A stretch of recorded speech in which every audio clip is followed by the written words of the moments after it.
STM, teman setia anda, sahih dan berimbang. Berita perdana edisi Isnin 28 Mac 2022. Saya Fatil Hidayat Ghazali. Dan saya Margaret Hambal. Berikut paparan utama malam ini. Tinggal 3 hari lagi bagi 2 juta penerima vaksin Sinovac dapatkan dos penggalak.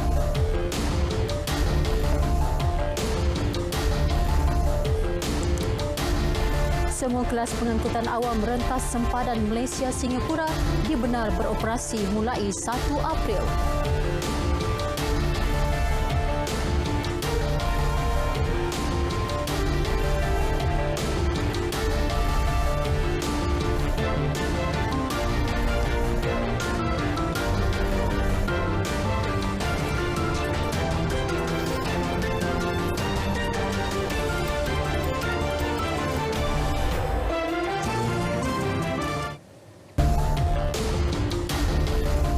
Assalamualaikum, salam keluarga Malaysia.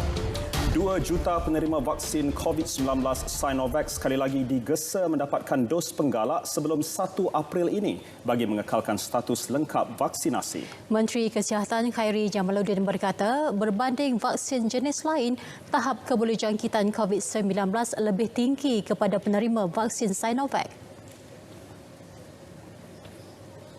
Dari segi risiko jangkitan, kita memang dah akui kemungkinan berlakunya jangkitan untuk mana-mana vaksin pun dengan Omicron lebih tinggi, lebih-lebih lagi Sinovac. Tetapi kita dapati bahawa tahap perlindungan, terutamanya kepada gejala yang paling buruk, kematian, kemasukan ke ICU dan sebagainya, masih lagi memuaskan. Cuma dia lagi tinggi sekiranya mendapat dos penggalak. Semua penerima vaksin primer Sinovac diberi tempoh hingga Khamis ini untuk mendapatkan dos penggalak.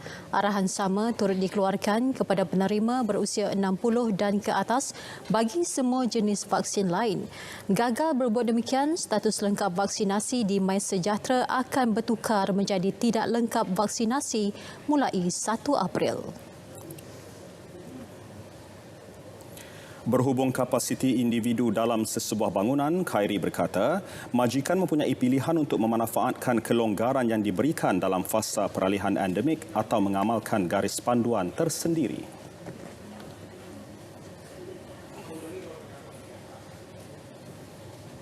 Ada majikan yang sudah secara permanent beralih kepada work from home. Ada majikan yang lihat kepada keadaan. Contoh, kalau ramai staf mereka tiba-tiba dijangkiti positif, mereka akan menggalakkan work from home untuk tempoh masa tempoh masa yang terdekat. Jadi peralihan ke pandemik ini bermaksud tanggungjawab itu kita pulangkan kepada majikan, kepada individu untuk membuat keputusan.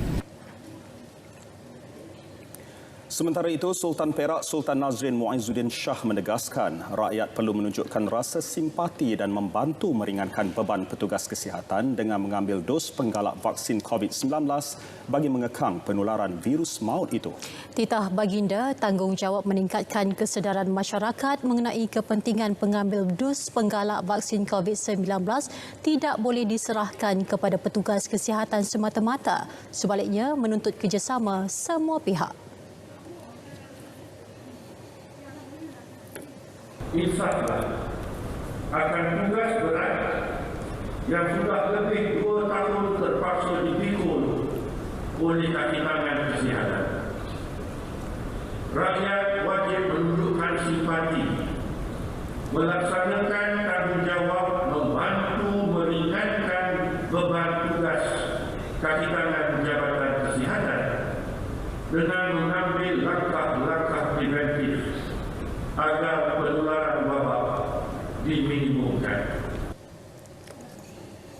Baginda bertitah dalam perasmian mesyuarat pertama penggal kelima Dewan Negeri Perak ke-14. 2 calon vaksin COVID-19 yang sedang dihasilkan Malaysia belum boleh dikomersialkan. Ia perlu menjalani proses penyelidikan dan pembangunan, kajian praklinikal, kajian klinikal dan pengilangan. Tindakan itu selari Peraturan Regulatori Farmasi Negara NPRA dan piawaian di peringkat antarabangsa. vaksin yang dilemahkan, inactivated. Statusnya sekarang ni berada di peringkat kajian praklinikal bagi tujuan pembuktian konsep proof of concept dengan izin yang telah bermula pada Februari 2022 dan dijangka siap pada Julai 2022. Selepas itu analisis data akan dijalankan dan dijangka berakhir Disember 2022. Yang kedua adalah teknologi vaksin berasaskan mRNA yang mana ia berada di peringkat makmal iaitu in vitro transcription ke atas cell culture dengan izin. Pertama yang telah bermula pada Jun 2021 dan dijangka akan siap pada Disember 2022. Sekiranya pembuktian konsep kedua-dua vaksin ini berjaya, pelaksanaan penghasilan vaksin ini akan diteruskan melalui makmal yang telah diakreditasikan sebagai Good Laboratory Practice GLP dan Good Manufacturing Practice GMP. Dua jenis vaksin COVID-19 itu sedang dibangunkan Institut Pembangunan Perubatan IMR Kementerian Kesihatan KKM. Ia menggunakan peruntukan KKM dan sukuk prihatin bernilai 3.4 juta ringgit. Berkuat kuasa Jumaat ini, sempadan darat Malaysia-Singapura akan dibuka sepenuhnya. Serentak itu, semua kelas kenderaan pengangkutan awam rentas sempadan dibenarkan beroperasi mulai hari sama. Ia termasuk bas henti-henti, bas ekspres, bas pelancongan, bas pekerja dan teksi. Kenyataan Menteri Pengangkutan Datuk Seri Dr. Wee Ka Siong memaklumkan semua operator perkhidmatan kenderaan pengangkutan awam diminta segera melaksana persiapan untuk kembali beroperasi, terutamanya memperbaharui permit atau lesen berkaitan. Juga mematuhi SOP kesihatan yang ditetapkan termasuk menyediakan kod QR MySejahtera dalam kenderaan bagi tujuan pengesanan kontak kes COVID-19. Penyediaan atau permulaan perkhidmatan sebenar bagaimanapun tertakluk kepada kesediaan operator terlibat. Orang ramai boleh mendapatkan maklumat lanjut daripada pihak operator mengenai status pengoperasian perkhidmatan rentas sempadan yang bakal disediakan. Sementara itu, pengembara yang menggunakan kenderaan persendirian berdaftar Singapura untuk ke Malaysia perlu terlebih dahulu mendapatkan permit kemasukan kenderaan asing VEP daripada Jabatan Pengangkutan Jalan JPJ Malaysia. Permohonan boleh dibuat menerusi laman web rasmi jabatan itu. Kenderaan yang berjaya mendapatkan VEP akan dibekalkan dengan tag RFID VEP. Ia dilengkapi aplikasi e-wallet Touch and Go bagi tujuan pembayaran caj jalan, RC dan tol.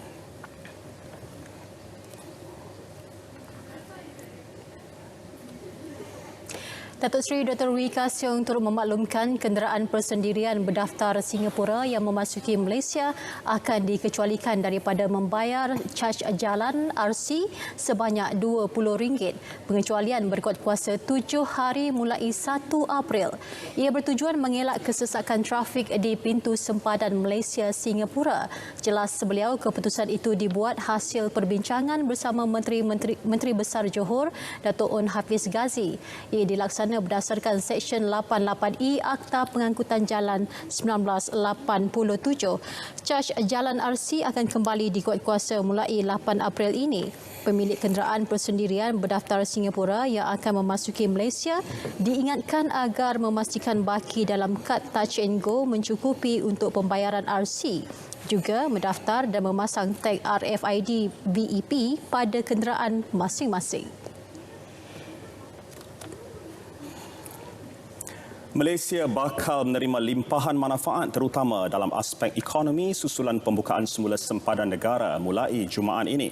Menerusi nota penyelidikannya, MIDF Research memaklumkan indeks serentak yang meningkat 5.5% kepada 117.4 mata pada Januari lalu turut mencerminkan penambahbaikan dalam keadaan ekonomi semasa, sekaligus menjadi pertumbuhan terpantas sejak Mei 2021 sejajar pembukaan semula ekonomi. Bagaimanapun, prospek pertumbuhan secara tidak langsung boleh dipengaruhi beberapa faktor luaran. Ini termasuk gangguan bekalan global yang berlanjutan selepas China melaksana semula sekatan pergerakan di beberapa wilayahnya bagi mengawal penularan COVID-19. Juga ketegangan berterusan antara Rusia dan Ukraine.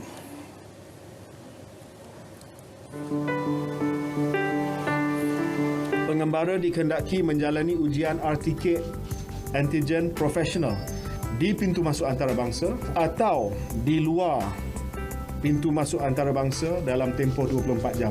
Dan keputusan itu akan dilaporkan oleh MySejahtera oleh pengendali. Sekiranya keputusan ujian RTK profesional adalah positif, maka pengembara dengan vaksin lengkap akan diberikan HSO selama 7 hari. Tetapi kalau mereka ada gejala yang serius, mereka akan dirujuk kepada PKRC ataupun hospital swasta. Bagi pengembara yang tidak lengkap vaksinasi atau tiada vaksinasi dan mereka positif, mereka akan dikenakan HSO selama 10 hari.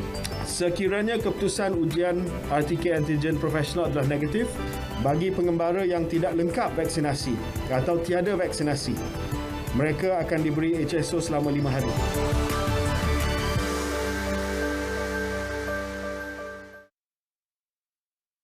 Orang kurang upaya adalah mereka yang mempunyai Suruhanjaya Integrity Agensi Penguatkuasaan mengendali aduan orang ramai dan menjalankan siasatan mengenai salah laku pegawai penguatkuasa dan agensi penguatkuasaan dengan tegas, telus dan efisien. Sila layari www.eaic.gov.my.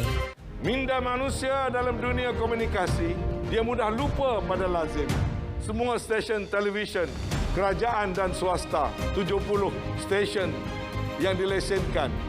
Semua media, termasuk media milik kerajaan ataupun tidak, semua media cetak, semua media elektronik dan sebagainya harus mempunyai peranan untuk menyemarakkan falsafah pengurusan dan pentadbiran negara. Ia tidak boleh jadi hak eksklusif orang politik semata-mata, kerana kesejahteraan itu adalah milik semua untuk semua.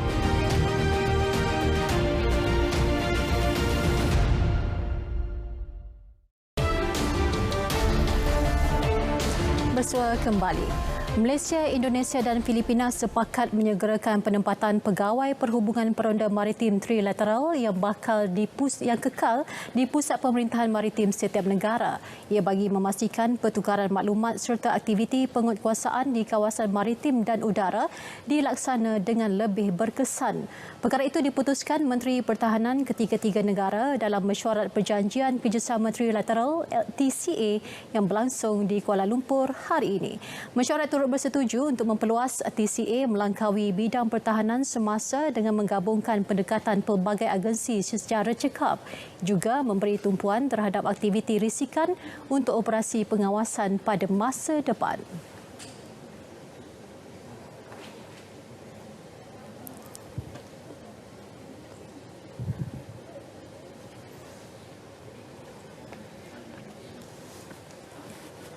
To ensure greater emphasis in intelligence for future surveillance operations, to increase productivity and accuracy in curtailing crime terror nexus activities in the region.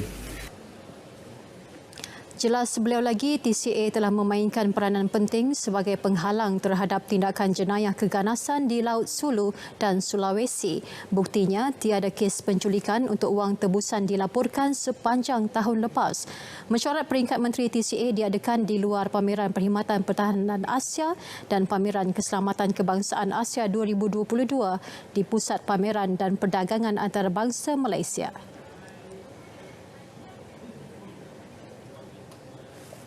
Terdahulu, Datuk Seri Hishamuddin hadir menyaksikan pemeteraian Memorandum Kerjasama MOC antara Lembaga Tabung Angkatan Tentera LTAT Malaysia dengan Syarikat Pertahanan Terbesar Indonesia PT Pindad. Kerjasama strategik itu membolehkan kedua-dua pihak membangunkan perniagaan dalam sektor pertahanan negara masing-masing dan serantau. Ia dilaksana menerusi perkongsian pengalaman dan kepakaran. MOC itu ditandatangani Ahmad Nazim bagi pihak LTAT, manakala PT Pindad diwakili Ketua Pegawai Eksekutifnya Abraham Mos. Hadir sama menyaksikan pemeteraian dan pertukaran MOC itu ialah Menteri Pertahanan Indonesia Prabowo Subianto.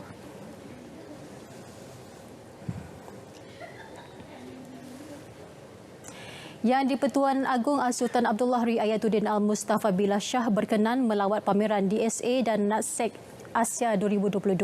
Baginda diiringi Menteri Kanan Pertahanan Datuk Seri Hishamuddin Tun Hussein, Menteri Dalam Negeri Datuk Seri Hamzah Zainuddin dan Pengerusi DSA Tan Sri Asmat Kamaluddin. Pameran kali ini disertai 1,170 syarikat dari 54 negara.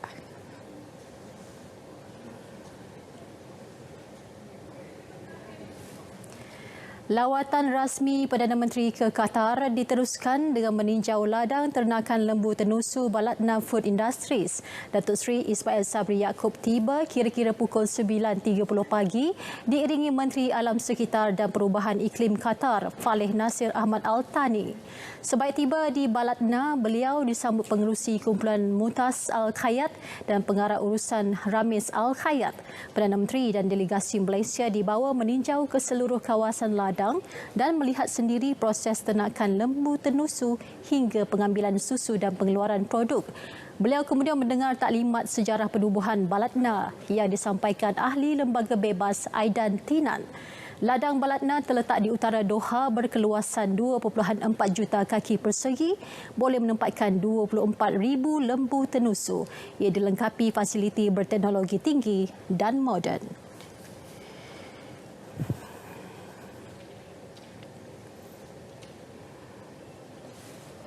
Perdana Menteri dan delegasi Malaysia kemudiannya melawat sebuah lagi ladang milik syarikat pengeluar utama makanan di Qatar iaitu Agrico.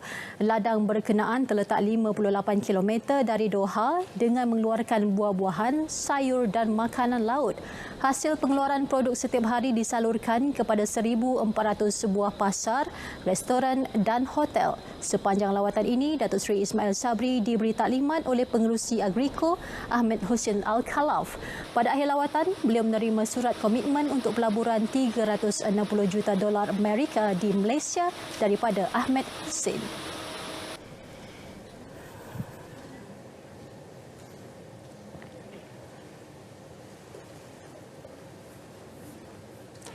Pada sebelah petang pula, Perdana Menteri menghadiri majlis pertemuan bersama pemain industri Qatar.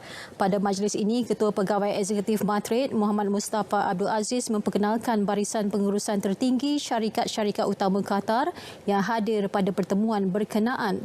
Antaranya Ketua Pegawai Kewangan Kumpulan Al-Muftaf, Khalid Al-Husaini, Ketua Pegawai Eksekutif Qatar KUL, Yasil Al-Jaidah, Pengarah Urusan Kumpulan Morex, Shirif Maula Kirat dan Ketua Wilayah Kumpulan Malabar, Santosh TV. Hadir sama pada majlis ini, Menteri Kanan Perdagangan Antarabangsa dan Industri, Datuk Seri Muhammad Azmin Ali.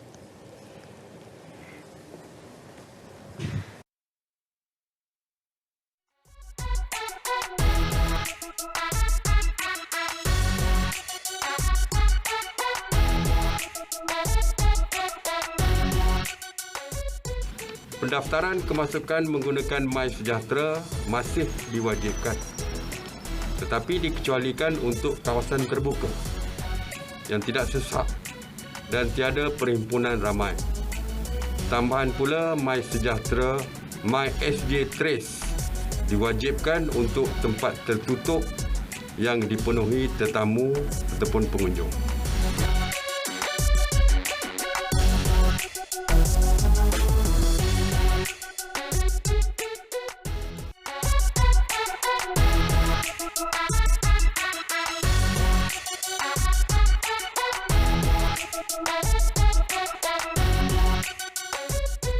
Pendaftaran kemasukan menggunakan MySejahtera masih diwajibkan, tetapi dikecualikan untuk kawasan terbuka yang tidak sesak dan tiada perhimpunan ramai.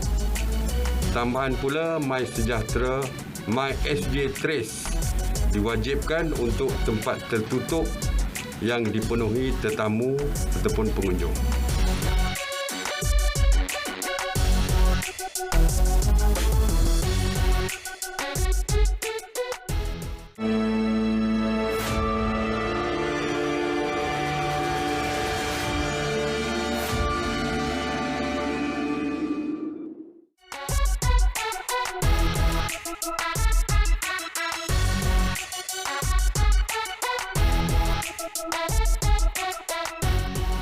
Aktiviti solat jemaah di masjid atau surau atau upacara sembahyang di rumah ibadah selain daripada Islam boleh dilaksanakan tanpa penjarakan sosial.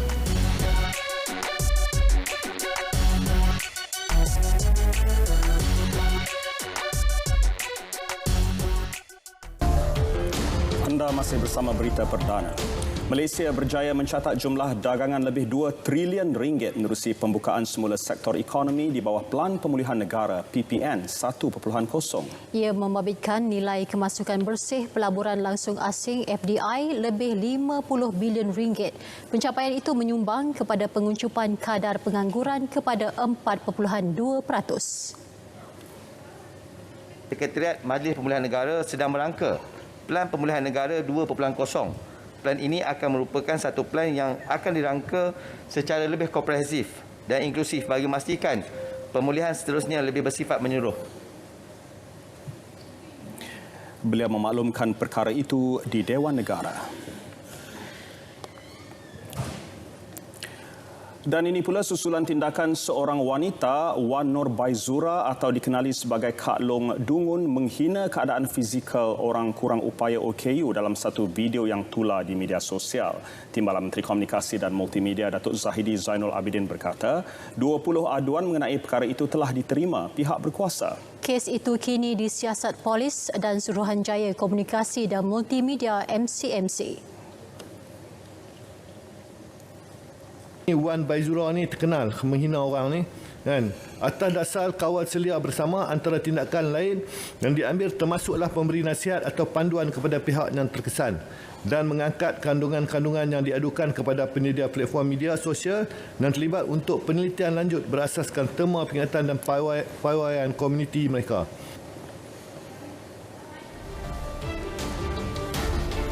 Ada berita dari Camp BAM. Kita ada perbincangan lanjut bersama dengan penyampainya dalam edisi Sukan, Azamuddin Hussein. Silakan. Azam. Kem beregu lelaki hilang khidmat jurulatih.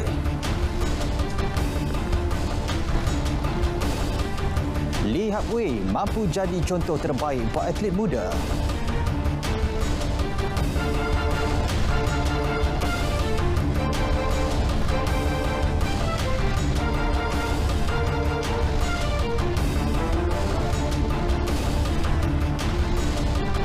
Terima kasih Fatil dan juga Margaret Gambang. Assalamualaikum dan salam sukan buat semua. Jurulatih beregu lelaki negara Flandy Limpele memutuskan untuk tidak menyambung kontrak bersama Persatuan Badminton Malaysia BAM. Jurulatih kelahiran Indonesia itu menyatakan keputusan tersebut sudah dibuat sejak awal Disember lalu. Dalam satu kenyataan yang dikeluarkan hari ini, BAM menyatakan walaupun badan induk berkenaan sudah menawarkan lanjutan kontrak baharu, jurulatih berusia 48 tahun itu tetap menolak tawaran dan ia berkuat kuasa 1 April ini. Keputusan utama itu dibuat Flandy selepas mengadakan perbincangan bersama pengarah kejurulatihan beregu Rexy Meneki dan baginya ini adalah waktu tepat untuk mengundurkan diri. Ini dengan Pansri kan buat Olimpik kan sudah selesai Olimpik dengan memajukan performance double lah kan sudah, saya pikir sudahlah. Saya pun sudah cakap dengan Chun Han waktu Desember, sudah cakap dengan dia. Januari pun saya sudah cakap dengan Datuk Kenny. Cuman mereka ininya ya baru sekarang kan mereka announce. Ya sebenarnya sudah lama lah sudah cakap dengan mereka. Tapi saya pun meninggalkan mereka, mau tinggalkan mereka pun sangat berat lah. Ya karena sudah bikin mereka bagus. Tapi semua itu kan ya sudah ya keputusan saya lah. Mengulas lanjut mengenai destinasi seterusnya, ini jawapan beliau.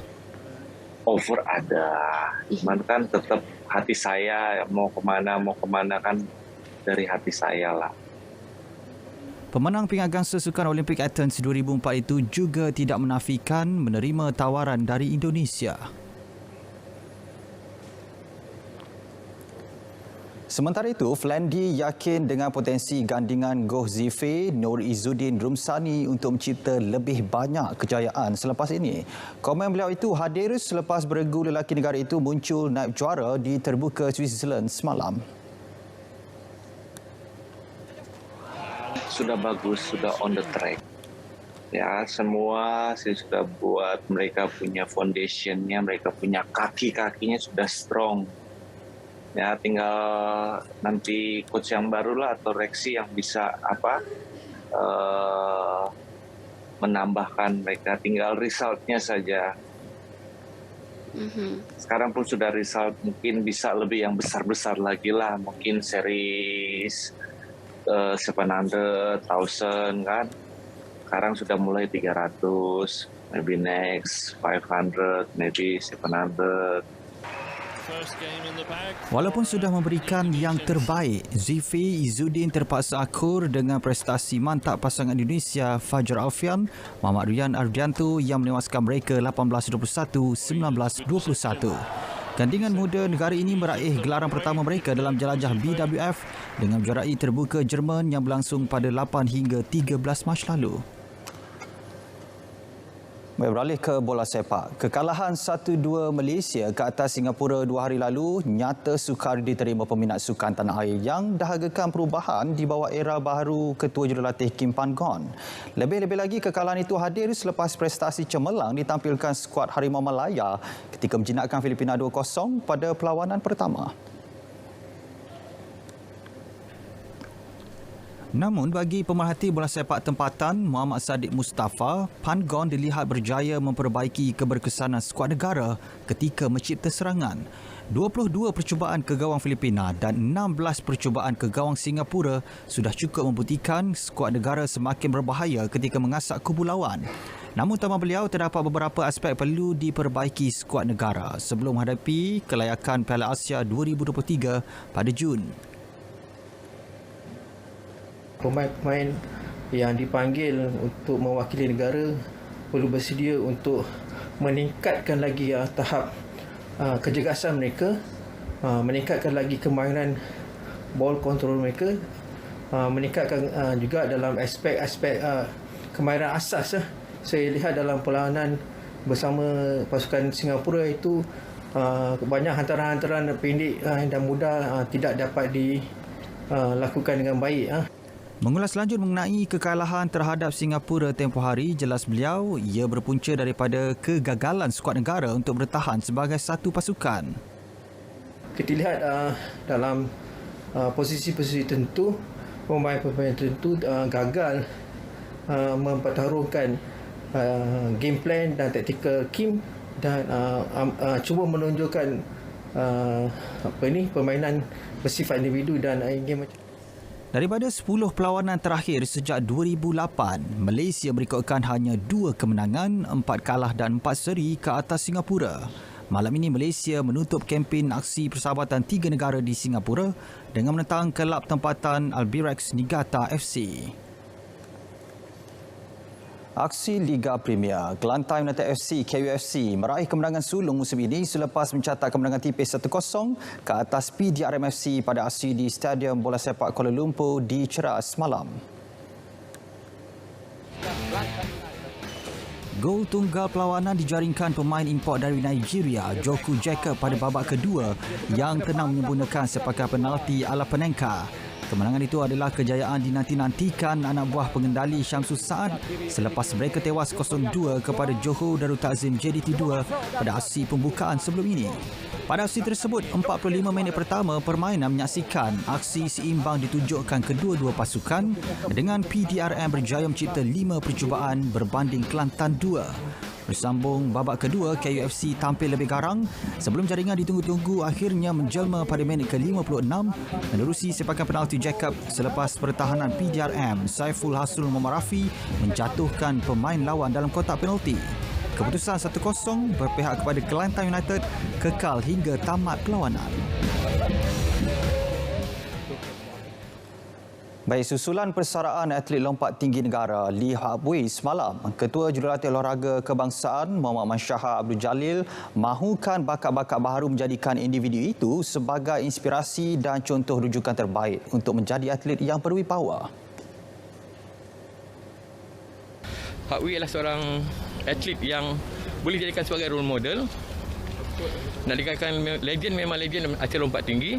kerana dia telah pergi ke semua semua acara pertandingan lah, daripada peringkat kata sekolah, daerah sampai ke peringkat Olimpik. Jadi saya rasa keseluruhan perjalanan seorang atlet tu dia ada. Kesalahan itu bukanlah kehilangan yang besar, tidak, tapi ialah satu kita ingat dia sebagai seorang legend yang boleh nanti akan membantu atlet-atlet muda sebagaimana kita katakan tadi, seorang jurulatih yang saya yakin seorang jurulatih yang berwibawa dengan pengalaman dan ilmu pengetahuan yang dia ada buat masa ini. Bagi atlet lari berpagas 110 meter negara, Raizam Shahwan Sofyan yang juga merupakan rakan karibnya sejak mewakili negara pada 2004, sudah tentu banyak kenangan yang sukar dilupakan ketika bersama Hapway. So itu antara kenangan yang saya tak boleh lupa lah. Memang masa tu pergi SEA Games sama-sama sama dia menang, saya pun menang. So antara kenangan yang paling manis lah di situ. Dia antara orang yang paling senang bergaul. That's why dia di sini ramai atlet junior-junior. Dia tidak yang jenis yang tidak mesra, dia jenis yang mesra. That's why DP junior sini semua ni datang support dia. So dia memang orang yang mesra lah. Yeah.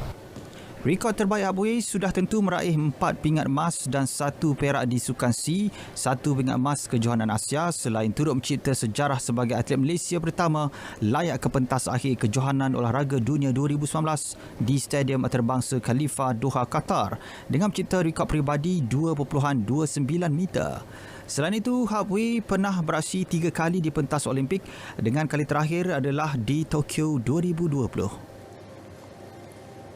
Baik, saudara, edisi Sukan 28 Mac berakhir di sini. Saya Azamudin Hussein. Untuk segmen seterusnya, kita kembali bersama Fatil dan juga Margaret Gambang. Silakan.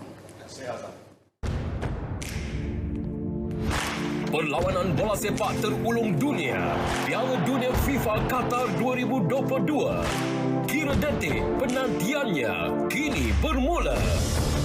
Dalam FIFA World Cup Road to Final, dibawakan sepanjang 10 episod setiap Jumaat 8 malam di saluran sukan RTN.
Kita biasa mendengar Mac, siapa yang tak sayang bini oi.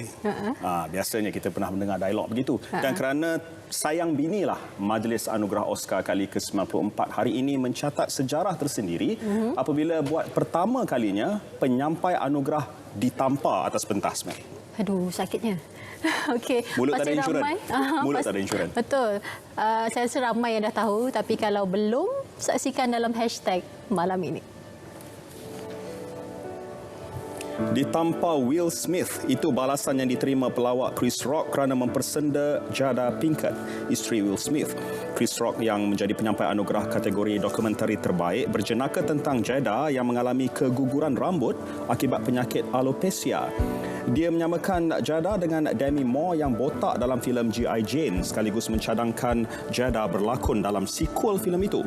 Marah kerana isterinya dimalukan, Will Smith naik ke pentas dan terus menampar muka Chris Rock. Sebaik duduk semula, dia menjerit mengarahkan Chris Rock berhenti menyebut nama isterinya.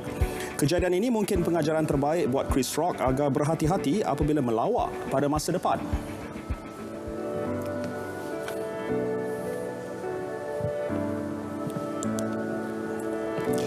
Di Indonesia, heboh kisah kanak-kanak berusia 3 tahun ketagih makan selipar dan potongan kertas. Akibatnya, si ibu dikecam kerana membiarkan anaknya Pipit makan selipar sejak berumur 1 tahun. Pipit dikatakan mampu makan 5 pasang selipar dalam sebulan. Tetapi dia hanya makan selipar yang baharu dan bersih. Selain selipar, Pipit juga makan potongan kertas dan kadbord. Jika dihalang, dia akan menangis. Menariknya, sehingga kini, Pipit belum pernah menghadapi masalah pencernaan.